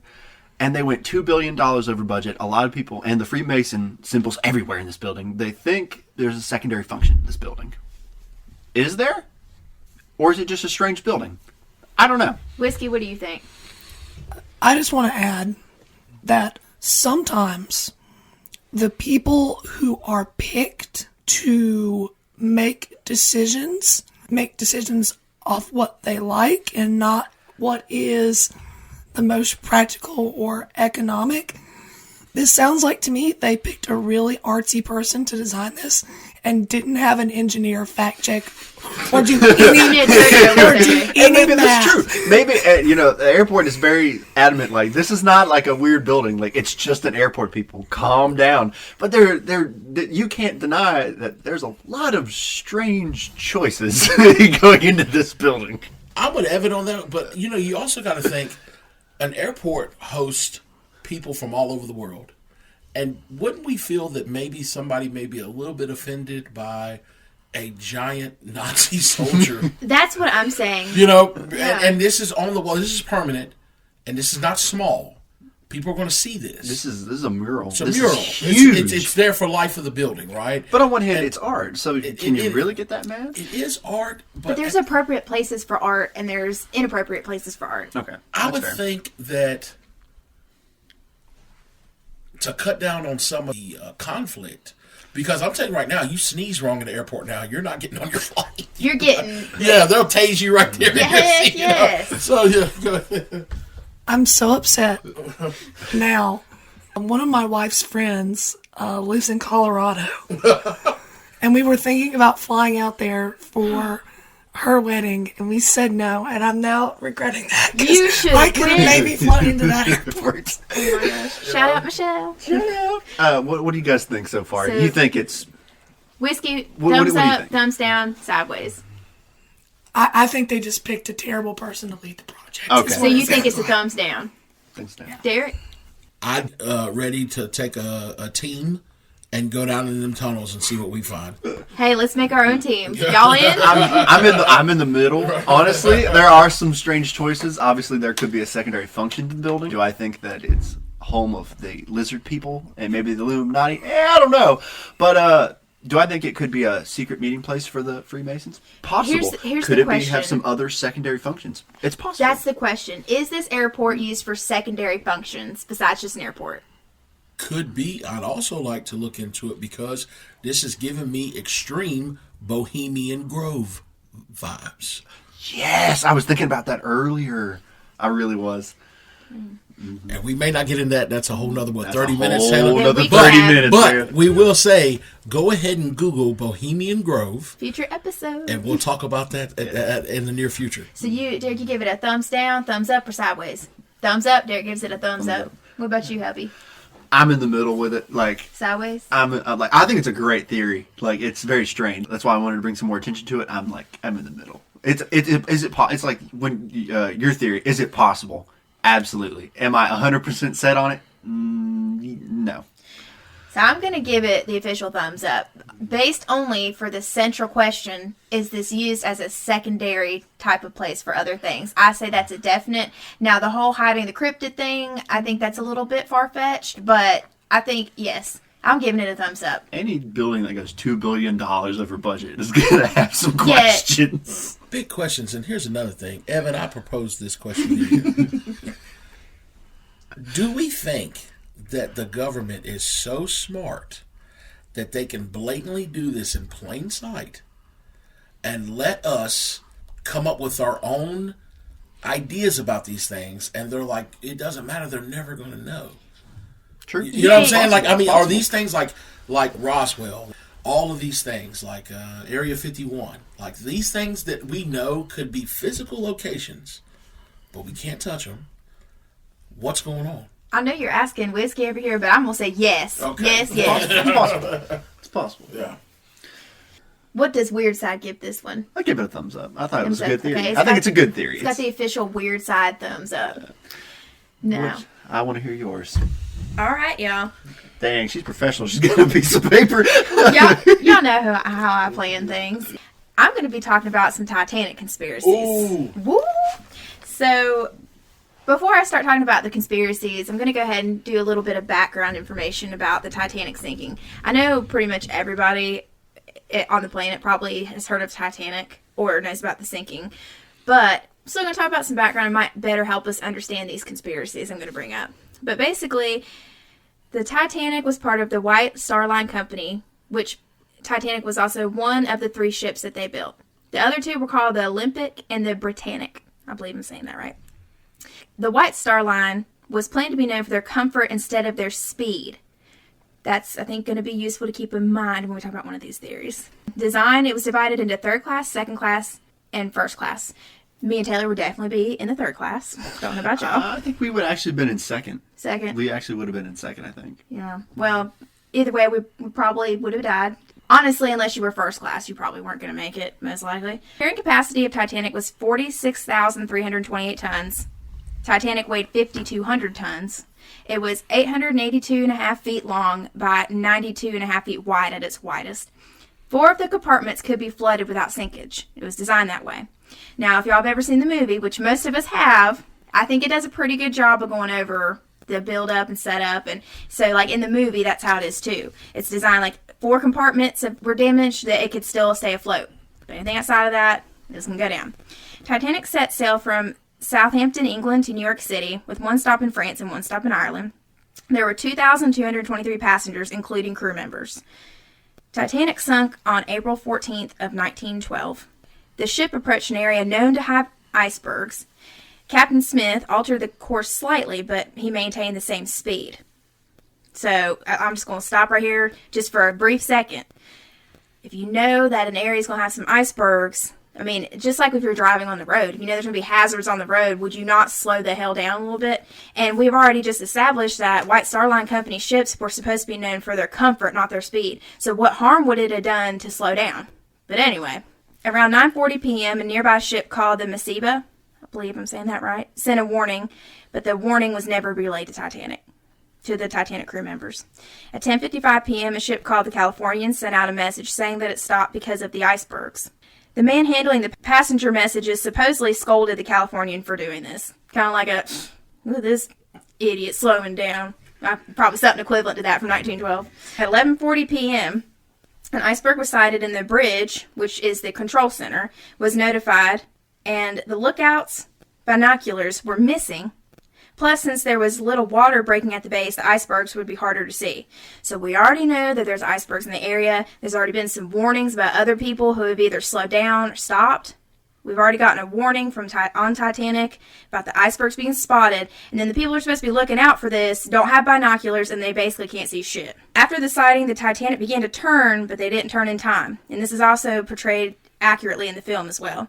The ship hit the iceberg on the side, and it ruptured 5 compartments. So it was like right over that 4 mark to stay afloat. So most experts believe that the ship could have survived if the crash had hit the iceberg head on. But in reality, it hit the ship on the side. On the Titanic, there were only 20 boats, which could carry 1,178 people, although passengers exceeded that number. One boat only held 27 people, but could hold a maximum of 5. You can also see that portrayed accurately in the films, how they were getting people is absolute panic. People are rushing off the ship. They're not filling these boats to maximum capacity, and you already have a lower amount anyway to rescue these people. Only 705 were rescued in the lifeboats, slightly over half of how many could have been rescued at full use. Other lifeboats did not return to the area after ship went under because of fear that the boat being bombarded by people in the water would bring them down and sink them. That was also accurately represented in the film. There's a scene where Kathy Bates? What's her name? I don't remember. Yeah, she played a Misery in Fried Green Tomatoes. But anyway, she plays as, I think, Molly Brown, a wealthy first-class passenger. Yes, and she was like, there's men out there. She's talking to the women on the lifeboat. So, like, go back for your men. Think about your loved ones. And then one of the crew passengers like, if you don't shut that hole in your face, there'll be one less on this ship. So, I mean, everyone was panicked. I think it's safe to say if your ass was in that water, you probably were the most panicked of anybody. Yep. All around, just a really sad situation. And there's a scene in the movie that's absolutely heartbreaking. It shows a mom holding her dead, frozen baby, a newborn baby. And I'm sure that happened. Pets were on that ship and died. You know, it is so sad. Titanic fully sank at 2:20 a.m. The third class suffered the greatest loss. Only about 25% of first class survived. The sinkage killed a total of 1,517 people, almost 70% of the passengers on this ship. A ship called the Carpathia was the first to arrive. It was a little over an hour past the time that Titanic sank.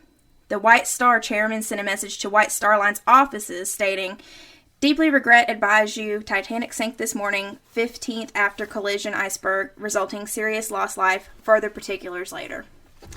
So, I mean, I can only imagine having to send a message out like that. You know, you were, even if you may not have been the captain, if you were part of the workers on that ship, you're going to be looked at as partly responsible. And then having to be the one to send that message out.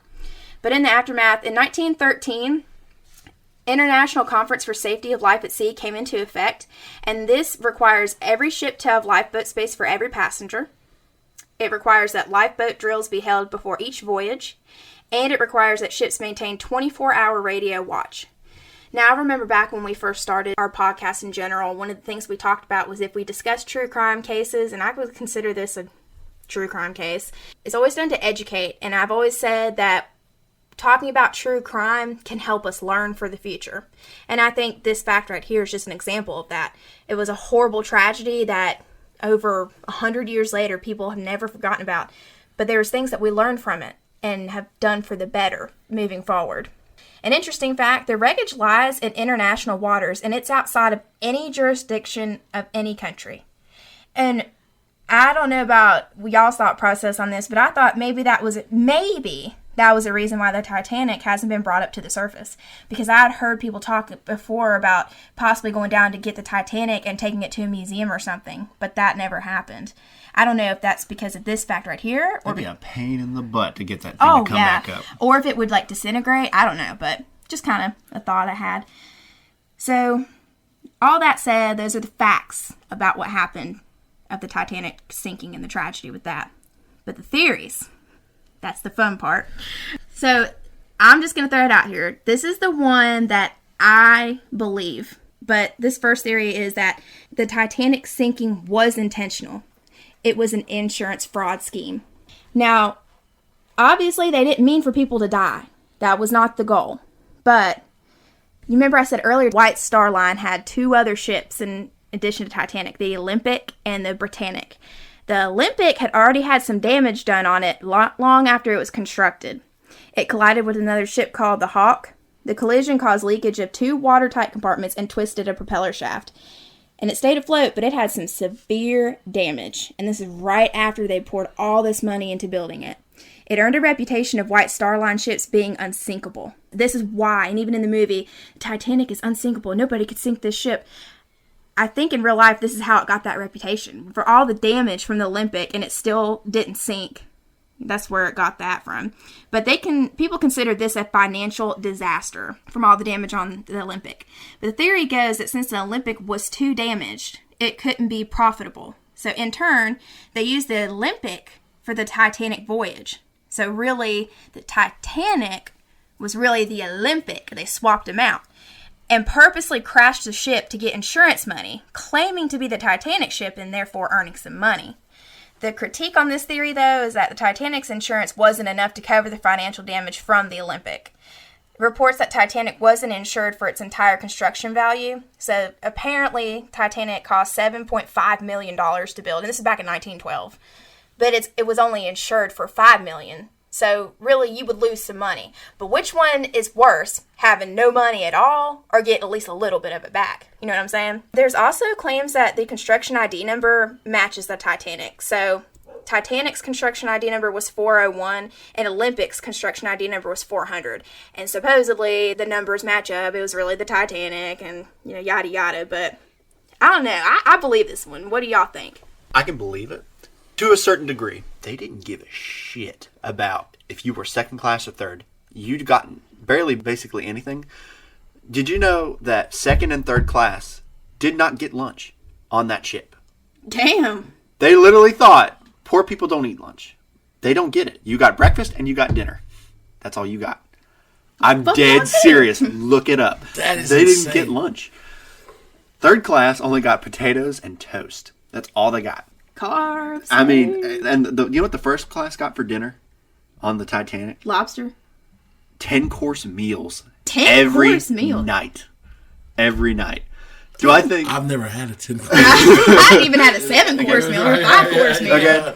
And do I believe that the first class probably got some extra attention because maybe they were going to sink it. And maybe the first class knew and it didn't go the way that they thought it was going to go.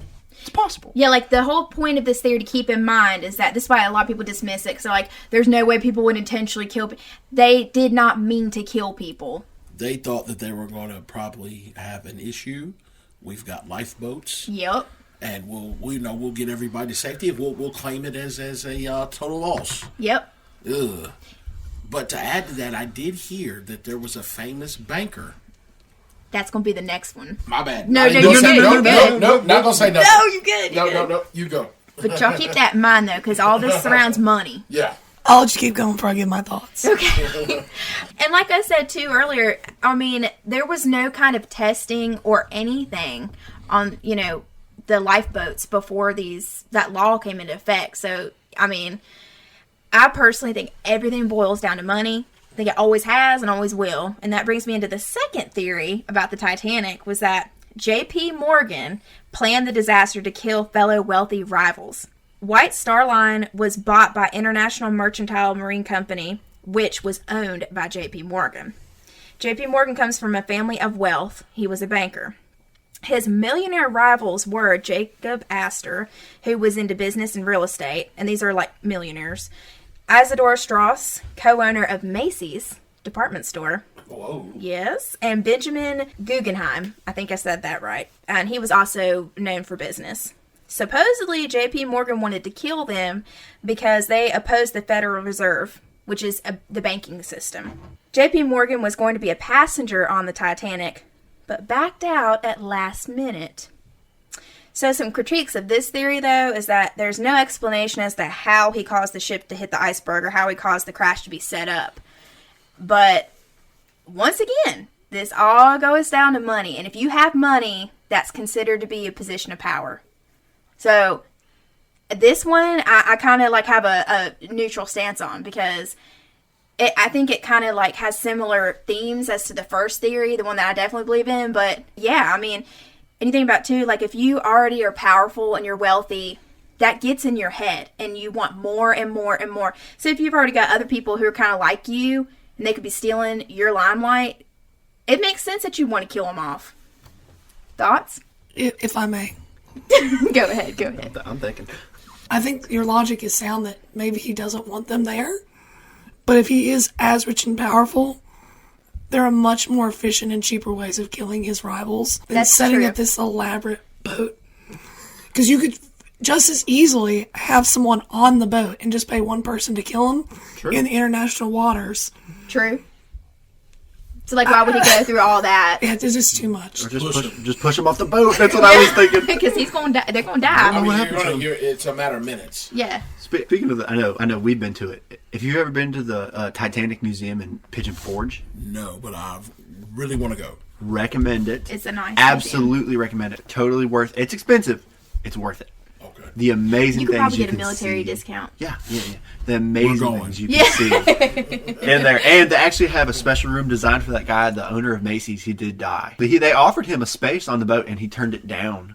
He's like, no, wait, they offered it to his wife. They wouldn't let him get on. His wife was like, I'm not leaving without my husband. And she stayed on the boat, and they died together. See, that would be me. They actually referenced that in the film. The old couple that was like holding each other when That's the water's me. coming in. Yes. That's the Macy's guy. What? Yeah. Hey, listen, she did a lot better than Rose did because there was plenty of room for Jack on that daggone They board. proved Yeah. that on Mythbusters. Yeah, They proved Move your ass over. Yeah, there's plenty of room. And what'd she do? I always love you, Jack. Bye, bitch. No, sorry. Pushed him. It was like the scene from The Lion King, you know? Yeah. Scar and, the yeah. king. Yeah. There you go. So, this next theory, Titanic conspiracy theory, now this one, I'm going to go ahead and say before I even start, I don't believe this one. And this was actually even disproved. And I could see Whiskey right now just like, oh, God. But this theory is that a mummy's curse caused the sinkage. If y'all could see the look. That's not even the most outlandish one I've heard. I've heard one that a zombie outbreak popped up on the Titanic. I'm dead serious. It's a real one. Look it up online. That apparently one night workers were walking down a hallway, and a little boy opened up his door and said, come inside. And apparently, like, the dad, it was like 4 members of this family, a dad, a mom, a brother, and a sister. And the dad was literally eating the wife and was like a zombie. And apparently that's like, they're like, that's why it sank. He was like, oh my God, it's a zombie outbreak. We got to kill them all. Well, let's sink the ship. So they rammed it into the iceberg on purpose. I'm dead serious. It's a real theory. That's not that far-fetched because the Titanic on Modern Warfare, if they incorporate that, would be an awesome zombie level. Dude. If you could run around the Titanic and shoot zombies, that'd be awesome. Just plugging that. Yeah. And I would love to come back. I want Evan and Antonio to be here at the same time because the looks on their faces. They're the logical ones of the group. But according to this mummy theory, William Stead was a passenger on the Titanic, and he was a historian, and he claimed that a cursed mummy had been causing some destruction and disaster in London, which is where this guy was from. There's a rumor that the cursed mummy was being transported on the Titanic to be brought to the United States, and because this mummy was on the Titanic, that's what caused it to sink. But the main critique on this theory, it's simply been debunked. That mummy was never on the Titanic, as it still resides in the British Museum, which is located in London. So that one's completely been disproven. But like I said, the whole fun in conspiracies is to try to think outside the box. Mm-hmm. How did Jack have all this information when that ship was going down? He knew to hold his breath when it was going to cause right. this. You know, how did he work at a shipyard? Like, how did he have I've seen another conspiracy that Jack was a time traveler. I'm dead serious. Yeah, like he was a time traveler and like was supposed to go on the Titanic for reasons I'm not entirely sure. Let me go ahead and stop you right there because I did say my last theory for Titanic as the last one. I'm sorry. This one's a fun theory. This is just fiction. But there's a theory that, have y'all ever heard that Jack Dawson is really Jay Gatsby? Have y'all heard that theory from The Great Gatsby? Oh. I have not. So the theory goes that it's said to be an alternative timeline where Jack survived the sinking and went on to America and attempts to reunite with Rose. He becomes a wealthy man, which would be Jay Gatsby, who throws high-dollar parties throughout the Jazz Age, and while he's waiting for Rose, he ends up unintentionally falling in love with Daisy. But my critiques for this one personally is, why would he lie about his identity, 1? 2, how did he become wealthy? And 3, why would he wait for Rose to find him when she assumes that he's dead, rather than him try to find her? But a lot of people, like, go into this theory and like, yes, that's him. It's got to be it. But I don't know. I just have too many questions for this one. Across the table, how do we feel about time travel? Just a caveat. I'm actually reading a book right now that's a fictional story, and it's about time travel. I think it's a neat concept, but too sciencey for my brain to even comprehend. I know that they've proven that it's kind of possible to go forward in time. So, like, you ever heard that if you're moving at the speed of light, time slows down around you, or something like that? I might not have all the details correct. Evan's dying to say something. I know he is. And he'll probably be able to explain it better than I. I've heard that if you're going at the speed of light, time slows around you, right? So if you spend a year in light speed, I don't remember, Evan, you might be able to tell me how long it is for everyone else. It's general relativity. So time is relative to your speed. Yeah. And the thought is, if you spent 10 years moving at near the speed of light and came back to Earth, 100 years would have passed on Earth. Yeah. Right, because the speed of light's like 170-some thousand miles per hour. Yeah. So I've heard that it's kind of possible, but as far as like going back in time, it's not possible because you couldn't make that, like, the negative energy or something. Evan might be able to say it better than I can, but I don't think that's possible. It's too hard for me to explain. Okay. It just is not possible. Okay, good. It's almost like one of my favorite movies, Interstellar.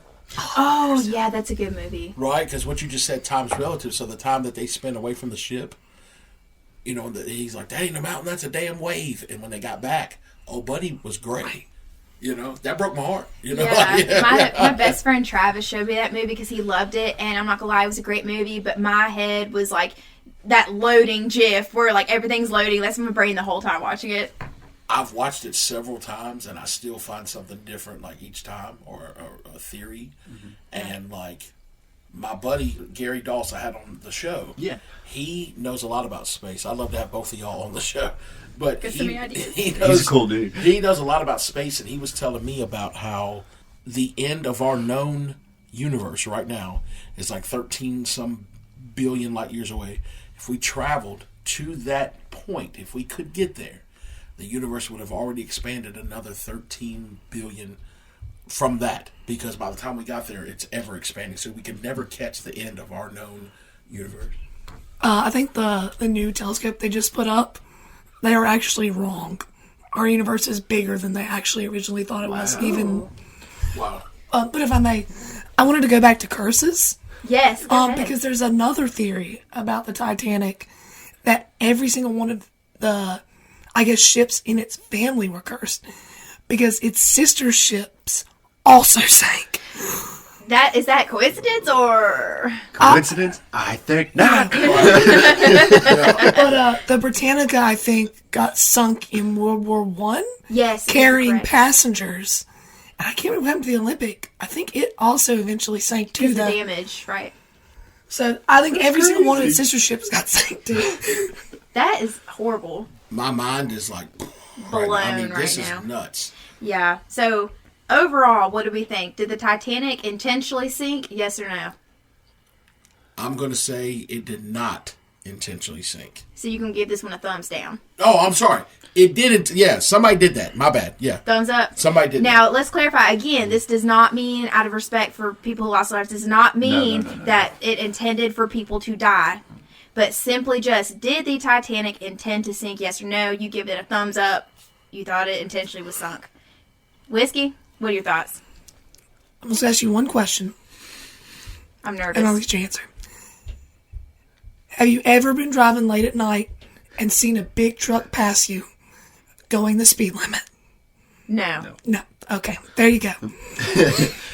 I think I'm going to go back for mine to the airport thing. It's in the middle. Do I think it's possible that they might have sunk it on purpose? Anything's possible, especially when it comes to money. People will do anything. Do I really think a whole bunch of stupid people, like it was like the perfect storm of stupid? You know what I mean? Like, we don't need lifeboats. That's stupid. We don't need that. Hey, let's not go at normal speed. Who needs binoculars? I think it was like the perfect storm of just a whole bunch of stupid people failing everybody. So you give it a medium. I'm in the middle. It's possible. I just want you to remember, everything that has ever been constructed it's always the lowest bidder who got the job. Keep that just... So you give this one a thumbs down. You do not think it was intentionally sunk? No. I think it was the lowest bidder and a captain who had a big truck that he could drive late at night. He was like, I could slow down, but I'm driving a big truck at night. And I got to get to Memphis. Yeah. Evan is the guy that I would not want to be around while I'm watching TV and I have all these ideas because he's slowly been crushing me. Dude, he ruins every movie we watch. And it makes sense. It's not even that Evan's just against it. It's true. Government contracts anybody, the lowest bidder, and the material and the time that they project that they can complete it. I mean, Evan's making a lot of sense. I'm going to give this one a thumbs up. I do think it was intentionally sunk. And I do really believe the one about the insurance scheme. It's about money. But even if we were to hypothetically say that it was just carelessness, they had several warnings about what was coming up. They knew what was coming up. And the fact that you didn't care to do anything in response to that until it was too late, when you knew better than that, I think that can arguably be said you intentionally took that ship down. So I'm giving it the thumbs up. Weird Side Podcast gives it what? Thumbs up, thumbs down, or sideways? Sideways. Think sideways? It's in the middle for me. Okay, I can compromise. It's in the middle for me. I guess the official Weird Side is sideways. But thank you guys so much for hanging out with us to hear about our conspiracy discussion. If you have any suggestions for topic discussions, as always, please email us at williamsweirdsidepodcast@gmail.com. We also have a Facebook page, Weird Side Podcast, and check us out. We're on Spotify, RSS.com, Apple Podcasts, YouTube, and recently we submitted for a Google Podcast, and I believe we're up on that too.